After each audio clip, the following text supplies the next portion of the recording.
Manoviharini.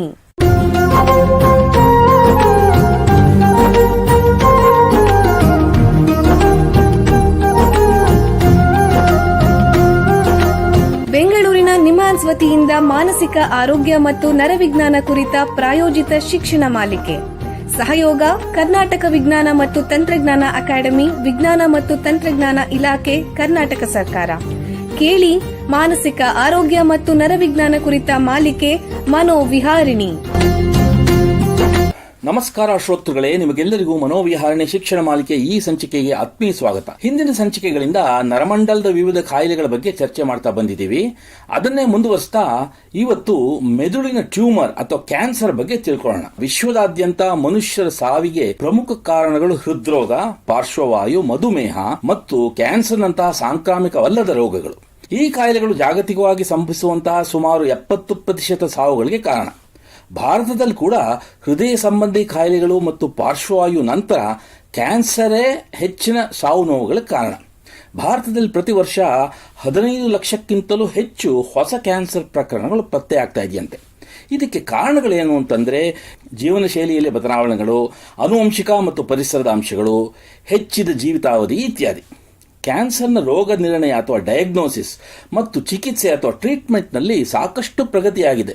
ಹೀಗಿದ್ರೂ cancer ಬಗ್ಗೆ ಹಲವು ತಪ್ಪು ಕಲ್ಪನೆಗಳು ನಮ್ಮ ಸಮಾಜದಲ್ಲಿ ಮುಂದುವರಿತಾನೇ ಇದೆ. ಮೊದಲನೇದೇನು ಅಂತಂದರೆ ಕ್ಯಾನ್ಸರ್ ಅಂದರೆ ಸಾವು ಖಚಿತ ಅಂತ ಸುಮಾರು ಜನ ನಂಬ್ತಾರೆ. ಇದು ತಪ್ಪು ಮಾಹಿತಿ. ಕ್ಯಾನ್ಸರ್ನ ಆರಂಭಿಕ ಹಂತದಲ್ಲೇ ಪತ್ತೆ ಮಾಡಿ ಸೂಕ್ತ ಚಿಕಿತ್ಸೆ ಕೊಟ್ಟರೆ ಗುಣವಾಗುವ ಸಾಧ್ಯತೆ ಹೆಚ್ಚು. ಎರಡನೇದು ಕ್ಯಾನ್ಸರ್ ಸಾಂಕ್ರಾಮಿಕ ಅಂತಾರೆ. ಇದು ತಪ್ಪು ಮಾಹಿತಿ. ಕ್ಯಾನ್ಸರ್ ಅನ್ನೋದು ಶೀತ ಅಥವಾ ಜ್ವರದಂತೆ ವ್ಯಕ್ತಿಯಿಂದ ವ್ಯಕ್ತಿಗೆ ಹರಡಲ್ಲ. ಮೂರನೇದು ಕ್ಯಾನ್ಸರ್ ತಡೆಗಟ್ಟಕ್ಕೆ ಸಾಧ್ಯ ಇಲ್ಲ ಅಂತಾರೆ. ಇದು ತಪ್ಪು. ತಂಬಾಕು ತ್ಯಜಿಸೋದು, ಸಮತೋಲನವಾದ ಆಹಾರ ಸೇವಿಸೋದು, ನಿಯಮಿತವಾಗಿ ವ್ಯಾಯಾಮ ಮಾಡೋದು ಇತ್ಯಾದಿ ವಿವಿಧ ಜೀವನ ಶೈಲಿಯ ಬದಲಾವಣೆಗಳ ಮೂಲಕ ವಿವಿಧ ಕ್ಯಾನ್ಸರ್ಗಳನ್ನು ಗಮನಾರ್ಹವಾಗಿ ತಡೆಗಟ್ಟಬಹುದು. ಹಾಗಾಗಿ ಸಮಾಜದಲ್ಲಿ ಕ್ಯಾನ್ಸರ್ ಬಗ್ಗೆ ಭಯ ಮತ್ತು ಕಳಂಕನ ಕಡಿಮೆ ಮಾಡೋದು ಮತ್ತು ರೋಗ ನಿರ್ಣಯ ಚಿಕಿತ್ಸೆಗಳ ಬಗ್ಗೆ ಜಾಗೃತಿ ಮೂಡಿಸೋದು ಬಹಳ ಮುಖ್ಯ. ಈ ನಿಟ್ಟಲ್ಲಿ ಈ ದಿನ ತಜ್ಞರ ಬಳಿ ಮಿದುಳು ಕ್ಯಾನ್ಸರ್ ಬಗ್ಗೆ ಮಾಹಿತಿ ಸಂಗ್ರಹಿಸೋಣ. ಮಿದುಳು ಕ್ಯಾನ್ಸರ್ ಅಥವಾ ಟ್ಯೂಮರ್ ಕ್ಷೇತ್ರದಲ್ಲಿ ಸುಮಾರು 15 ವರ್ಷಗಳಿಂದ ವೈದ್ಯಕೀಯ ಸೇವೆ ಮತ್ತು ಸಂಶೋಧನೆ ಮಾಡ್ತಾ ಇರೋ ನಿಮ್ಹಾನ್ಸ್ನ ನರರೋಗಶಾಸ್ತ್ರ ಅಂದರೆ ನ್ಯೂರೋಪೆಥಾಲಜಿ ವಿಭಾಗದಲ್ಲಿ ಸಹ ಪ್ರಾಧ್ಯಾಪಕರಾಗಿರುವಂತಹ ಡಾಕ್ಟರ್ ಶಿಲ್ಪಾ ರಾವ್ ಅವರು ನಮ್ಮ ಜೊತೆ ಇದ್ದಾರೆ. ಅವರನ್ನ ಸ್ವಾಗತಿಸೋಣ. ನಮಸ್ಕಾರ ಡಾಕ್ಟರ್ ಶಿಲ್ಪಾ ಅವರೇ. ನಮಸ್ಕಾರ ಸರ್. ನಿಮಗೆ ಈ ಕಾರ್ಯಕ್ರಮಕ್ಕೆ ಸ್ವಾಗತ. ಧನ್ಯವಾದಗಳು. ಡಾಕ್ಟರ್ ಶಿಲ್ಪಾ ಅವರೇ, ನಿಮಗೆ ಮೊದಲನೇ ಪ್ರಶ್ನೆ ಏನು ಅಂತಂದ್ರೆ, ಈ ಟ್ಯೂಮರ್ ಅಂತ ಕೇಳಿದೀವಿ, ಕ್ಯಾನ್ಸರ್ ಅಂತ ಕೇಳಿದೀವಿ, ಇದು ಎರಡರ ನಡುವೆ ವ್ಯತ್ಯಾಸ ಏನು? ಇದು ಬಹಳ ಮುಖ್ಯವಾದ ಪ್ರಶ್ನೆ ಸರ್. ನಮ್ಮ ದೇಹದಲ್ಲಿ ಆಗುವ ಅಸಹಜವಾದ ಬೆಳವಣಿಗೆಗೆ ನಾವು ಗೆಡ್ಡೆ ಅಥವಾ ಟ್ಯೂಮರ್ ಅನ್ನುತ್ತೇವೆ. ಆದ್ರೆ ಸಾಮಾನ್ಯವಾಗಿ ಜನರು ಏನ್ ಅನ್ಕೊಂಡಿರ್ತಾರೆ, ಶರೀರದಲ್ಲಾಗುವ ಎಲ್ಲಾ ಗೆಡ್ಡೆನೂ ಕ್ಯಾನ್ಸರ್ ಅಂತ ತಿಳ್ಕೊಂಡಿರ್ತಾರೆ. ಆದ್ರೆ ಅದು ನಿಜ ಅಲ್ಲ. ನಮ್ಮ ಶರೀರದಲ್ಲಿ ಟ್ಯೂಮರ್ ಅಥವಾ ಗೆಡ್ಡೆ ಎರಡು ತರಹವಾಗಿರಬಹುದು. ಒಂದು ನಾವು ಬಿನೈನ್ ಟ್ಯೂಮರ್ ಅಂತ ಕರಿತೀವಿ, ಅದಕ್ಕೆ ಕನ್ನಡದಲ್ಲಿ ಸೌಮ್ಯ ಗಡ್ಡೆ ಅಂತ ಕರಿತೀವಿ. ಈ ಬಿನೈನ್ ಅಂದ್ರೆ ಏನು? ಅದು ನಿಧಾನವಾಗಿ ಬೆಳೀತಾ ಹೋಗುತ್ತೆ. ಹಾಗೆ ಇನ್ನೊಂದು ತರ ಗಡ್ಡೆ ಅಂದ್ರೆ ಮೆಲಿಗ್ನೆಂಟ್ ಟ್ಯೂಮರ್. ಮೆಲಿಗ್ನೆಂಟ್ ಟ್ಯೂಮರ್ ಅಂದ್ರೆ ಅದು ಅಪಾಯಕಾರಿಯಾದ ಅಥವಾ ಹಾನಿಕಾರಿಯಾದ ಗಡ್ಡೆ ಆಗಿರುತ್ತೆ. ಈ ಮೆಲಿಗ್ನೆಂಟ್ ಅಂತ ಏನ್ ಹೇಳ್ತೀವಲ್ಲ, ಇದು ಕ್ಯಾನ್ಸರ್ ಆಗಿರುತ್ತೆ. ಇದು ಅತಿ ವೇಗವಾಗಿ ಬೆಳೀತಾ ಹೋಗುತ್ತೆ. ನಮ್ಮ ಶರೀರದ ಬೇರೆ ಭಾಗಗಳಿಗೂ ಹರಡುವಂತಹ ಸಾಧ್ಯತೆ ಇರುತ್ತೆ.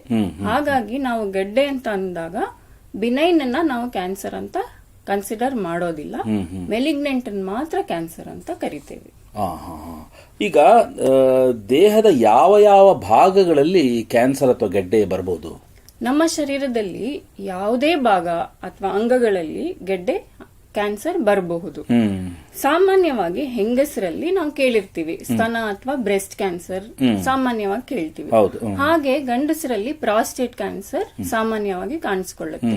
ಇದಲ್ಲದೆ ಇಬ್ಬರಲ್ಲೂ ಶ್ವಾಸಕೋಶ ಅಥವಾ ಲಂಗ್, ಇಂಟೆಸ್ಟೈನ್ ಅಥವಾ ಕರುಳು, ಮೆದುಳು, ಮೂಳೆ, ರಕ್ತ ಎಲ್ಲಾ ಕ್ಯಾನ್ಸರ್ಗಳು ಕಾಣಿಸಬಹುದು. ಹಾಗಾಗಿ ನಾವು ಈ ಕ್ಯಾನ್ಸರ್ಗಳನ್ನ 3 ವಿಧವಾಗಿ ವಿಂಗಡಿಸುತ್ತೇವೆ. ಮೊದಲನೇದು ಕಾರ್ಸಿನೋಮಾ. ಕಾರ್ಸಿನೋಮಾ ಅಂದ್ರೆ ಏನು? ಈಗ ಚರ್ಮದಲ್ಲಾಗುವುದು, ಸ್ತನದಲ್ಲಾಗುವುದು, ಇದಕ್ಕೆಲ್ಲ ಕಾರ್ಸಿನೋಮಾ ಅಂತ ಕರಿತೀವಿ. ಆದ್ರೆ ಮೂಳೆ, ಮಾಂಸದಲ್ಲಾಗೋದನ್ನೆಲ್ಲ ನಾವು ಸಾರ್ಕೋಮಾ ಅಂತ ಕರಿತೀವಿ. ಇನ್ನೊಂದು ನೀವು ಸಾಮಾನ್ಯವಾಗಿ ಕೇಳಿರ್ತೀರಾ ರಕ್ತದ ಕ್ಯಾನ್ಸರ್, ಅದಕ್ಕೆ ಲುಕೀಮಿಯಾ ಅಂತ ಕರಿತೀವಿ. ಹಾಗೆ ನಮ್ಮ ಶರೀರದಲ್ಲಿ ಬೇರೆ ಬೇರೆ ಭಾಗದಲ್ಲಿ ಬೇರೆ ಬೇರೆ ತರದ ಕ್ಯಾನ್ಸರ್ ಆಗಬಹುದು. ನೀವೀಗ ಹೇಳಿದ್ರಿ ಇದು ಮೆದುಳಿಗೆ ಟ್ಯೂಮರ್ ಆಗತ್ತೆ ಅಂತ. ಈ ಮೆದುಳು ಟ್ಯೂಮರ್ ಅಂದ್ರೇನು, ಅದರಲ್ಲಿ ಎಷ್ಟು ವಿಧಗಳಿವೆ? ಮೆದುಳಿನ ಗೆಡ್ಡೆಯು ಶರೀರದ ಬೇರೆ ಅಂಗಗಳಲ್ಲಿ ಆಗುವ ಗೆಡ್ಡೆ ತರಹನೇ. ಆದ್ರೆ ಒಂದು ಮುಖ್ಯವಾದ ವಿಷಯ ಏನಂದ್ರೆ, ಮೆದುಳಲ್ಲಿ ಮೆಲಿಗ್ನೆಂಟ್ ಟ್ಯೂಮರ್, ಕ್ಯಾನ್ಸರ್ ಆಗಿದ್ರು ಸಾಮಾನ್ಯವಾಗಿ ಅದು ನಮ್ಮ ಶರೀರದ ಬೇರೆ ಭಾಗಕ್ಕೆ ಹರಡೋದಿಲ್ಲ. ಅದು ಮೆದುಳಿನ ಟ್ಯೂಮರ್ನ ವಿಶೇಷ. ಇದು ಸಾಮಾನ್ಯವಾಗಿ ಮೆದುಳಿನ ಟ್ಯೂಮರ್ ಅಲ್ಲಿ 2 ರೀತಿ ಇರುತ್ತೆ. ಒಂದು ಪ್ರಾಥಮಿಕ ಗಡ್ಡೆ ಅಥವಾ ಪ್ರೈಮರಿ ಕ್ಯಾನ್ಸರ್ ಟ್ಯೂಮರ್, ಇನ್ನೊಂದು ಸೆಕೆಂಡರಿ ಅಥವಾ ದ್ವಿತೀಯ ಗಡ್ಡೆ ಅಂತೀವಿ. ಪ್ರಾಥಮಿಕ ಅಂದ್ರೆ ಏನು, ಮೆದುಳಲ್ಲೇ ಉದ್ಭವ ಆಗುವಂತದ್ದು. ದ್ವಿತೀಯ ಅಂದ್ರೆ ಏನು, ಸೆಕೆಂಡರಿ ಅಂದ್ರೆ ನಮ್ಮ ಶರೀರದ ಬೇರೆ ಭಾಗದಲ್ಲಿ ಉಂಟಾಗಿ ಬ್ರೈನ್ಗೆ ಅದು ಹರಡಬಹುದು.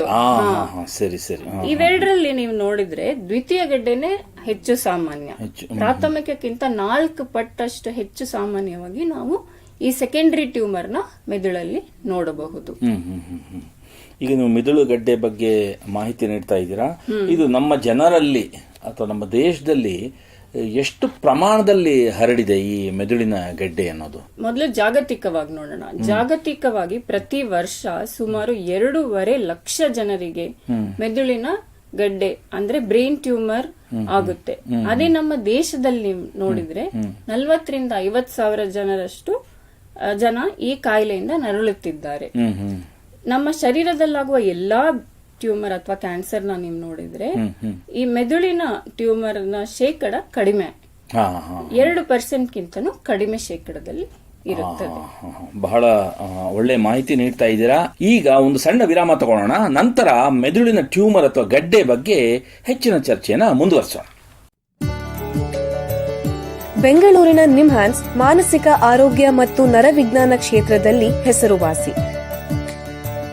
ಶ್ರೇಷ್ಠ ಗುಣಮಟ್ಟದ ಔಷಧೋಪಚಾರ, ಸಂಶೋಧನೆ ಮತ್ತು ತರಬೇತಿ ಇವೇ ನಿಮ್ಹಾನ್ಸ್ನ ಪ್ರಮುಖ ಧ್ಯೇಯಗಳು. ದೇಶದ ವಿವಿಧ ಭಾಗಗಳಿಂದ ಬರುವ ಲಕ್ಷಾಂತರ ಜನರಿಗೆ ಚಿಕಿತ್ಸೆ ನೀಡುವ ನಿಮ್ಹಾನ್ಸ್ಗೆ ರಾಷ್ಟ್ರೀಯ ಪ್ರಾಮುಖ್ಯತಾ ಸಂಸ್ಥೆ ಎಂಬ ಗೌರವ.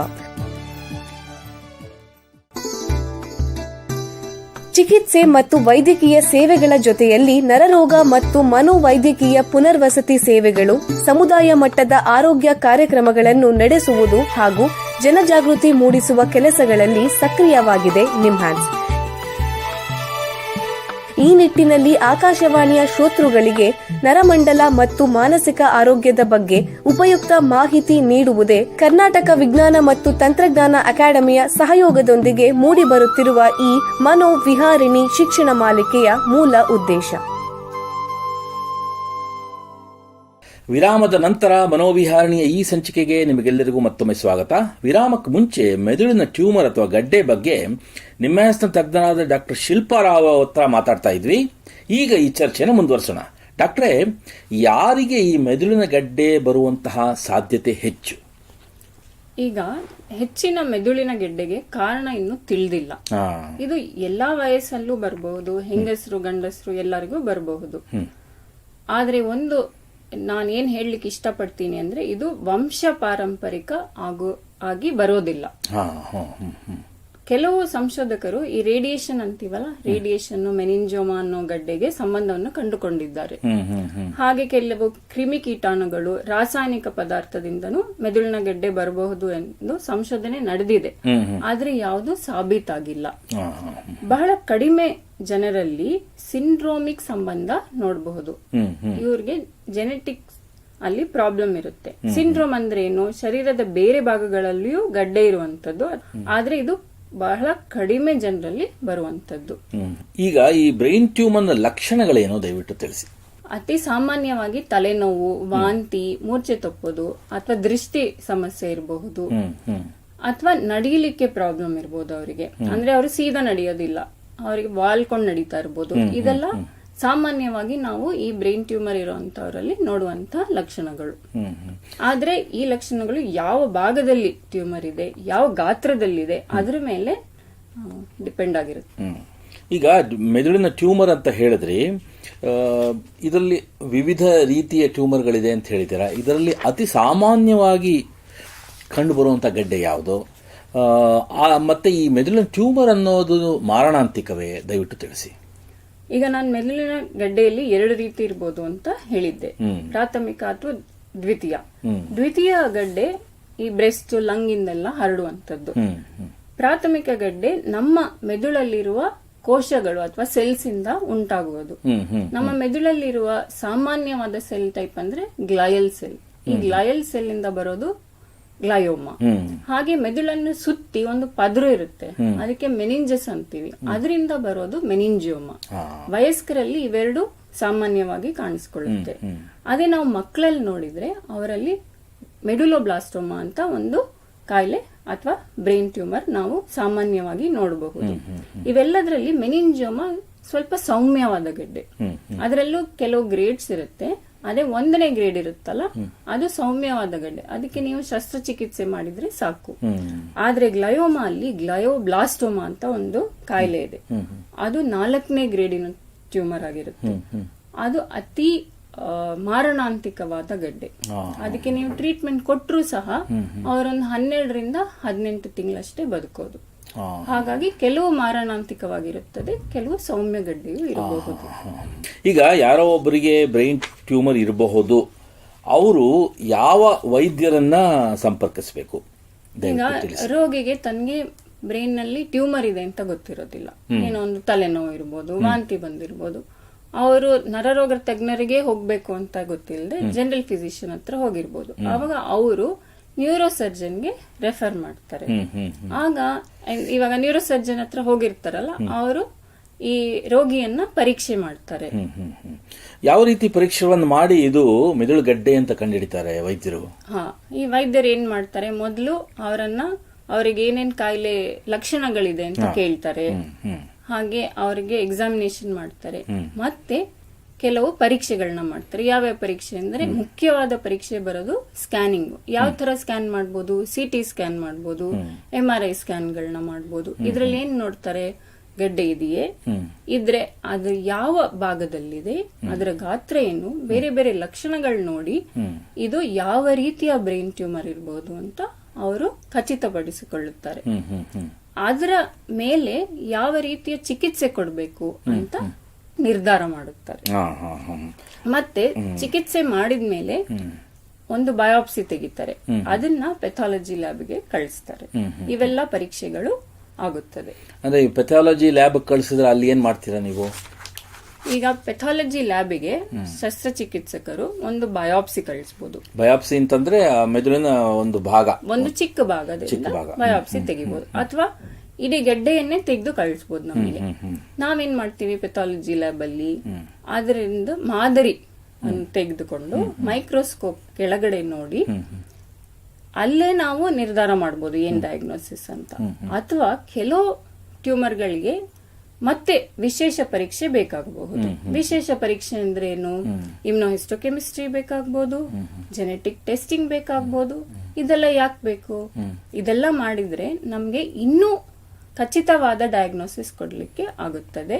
ಹಾಗೆಯೇ ಈ ಡಯಾಗ್ನೋಸಿಸ್ ಇಂದ ಏನು ಮುಂದೆ ಪೇಷಂಟಿಗೆ ಟ್ರೀಟ್ಮೆಂಟ್ ಕೊಡಬೇಕು, ಕೊಟ್ಟಲ್ಲಿ ಅದು ಹೇಗೆ ಪ್ರತಿಕ್ರಿಯೆ ನೀಡಬಹುದು ಅಂತ ನಮ್ಗೆ ತಿಳಿದು ಬರುತ್ತೆ. ಹಾಗಾಗಿ ಈ ಎಲ್ಲಾ ಪರೀಕ್ಷೆಗಳು ಮುಖ್ಯ. ಬಹಳ ಉಪಯುಕ್ತ ಮಾಹಿತಿ ನೀಡಿದ್ದೀರಾ. ನೋಡಿ, ನಿಮ್ ಜೊತೆ ಮಾತಾಡ್ತಾ ಕಾಲ ಕಳೆದಿದ್ದೇ ಗೊತ್ತಾಗಲಿಲ್ಲ. ಇಲ್ಲಿಗೆ ಸಂಚಿಕೆ ಮುಗಿಸುವಂತ ಸಮಯ ಆಗ್ತಾ ಇದೆ. ಡಾಕ್ಟರ್ ಶಿಲ್ಪಾ ಅವರೇ, ಎಲ್ಲ ಕೇಳುಗರಿಗೆ ಮೆದುಳು ಟ್ಯೂಮರ್ ಅಥವಾ ಗಡ್ಡೆ ಬಗ್ಗೆ ಉಪಯುಕ್ತ ಮಾಹಿತಿ ನೀಡಿದ್ದೀರಾ. ನಿಮಗೆ ಎಲ್ಲರ ಪರವಾಗಿ ಧನ್ಯವಾದಗಳು. ಶ್ರೋತೃಗಳೇ, ಮಾನಸಿಕ ಆರೋಗ್ಯ ಮತ್ತು ನರವಿಜ್ಞಾನದ ಬಗ್ಗೆ, ಅದರಲ್ಲೂ ಮೆದುಳು ಟ್ಯೂಮರ್ ಬಗ್ಗೆ ಇನ್ನೂ ಹೆಚ್ಚಿನ ಮಾಹಿತಿಯೊಂದಿಗೆ ಮನೋವಿಹಾರಣೆಯ ಮುಂದಿನ ಸಂಚಿಕೆಯಲ್ಲಿ ಭೇಟಿಯಾಗೋಣ. ನಮಸ್ಕಾರ. ಇಲ್ಲಿಯವರೆಗೆ ಬೆಂಗಳೂರಿನ ನಿಮ್ಹಾನ್ಸ್ ವತಿಯಿಂದ ಮಾನಸಿಕ ಆರೋಗ್ಯ ಮತ್ತು ನರವಿಜ್ಞಾನ ಕುರಿತ ಪ್ರಾಯೋಜಿತ ಶಿಕ್ಷಣ ಮಾಲಿಕೆ ಮನೋವಿಹಾರಿಣಿ ಕೇಳಿದಿರಿ. ಸಹಯೋಗ ಕರ್ನಾಟಕ ವಿಜ್ಞಾನ ಮತ್ತು ತಂತ್ರಜ್ಞಾನ ಅಕಾಡೆಮಿ, ವಿಜ್ಞಾನ ಮತ್ತು ತಂತ್ರಜ್ಞಾನ ಇಲಾಖೆ, ಕರ್ನಾಟಕ ಸರ್ಕಾರ. ನೆರವು ಮಾನಸಿಕ ಆರೋಗ್ಯ ಶಿಕ್ಷಣ ವಿಭಾಗ, ನಿಮ್ಹಾನ್ಸ್ ಹಾಗೂ ನಿವೇದಿತಾ BS, ನಿಮ್ಹಾನ್ಸ್. ಸಂಗೀತ ಸಂಯೋಜನೆ ಕೆ ಕಲ್ಯಾಣ್. ಪರಿಕಲ್ಪನೆ, ನಿರೂಪಣೆ ಮತ್ತು ನಿರ್ಮಾಣ ಡಾಕ್ಟರ್ MM ಶ್ರೀನಿವಾಸ್ ಭರತ್, ನಿಮ್ಹಾನ್ಸ್. ನಿಮ್ಮ ಸಂದೇಶಗಳನ್ನು ಕಳಿಸಬೇಕಾದ ದೂರವಾಣಿ ಸಂಖ್ಯೆ 7891105524 7899105524. ವಾಟ್ಸ್ಆಪ್ ಸಂದೇಶಗಳು ಮಾತ್ರ. ಈ ಕಾರ್ಯಕ್ರಮದ ಮುಂದಿನ ಸಂಚಿಕೆ ಮುಂದಿನ ವಾರ ಇದೇ ಸಮಯಕ್ಕೆ ಮನೋವಿಹಾರಿಣಿ ಮಾಲಿಕೆಯಲ್ಲಿ.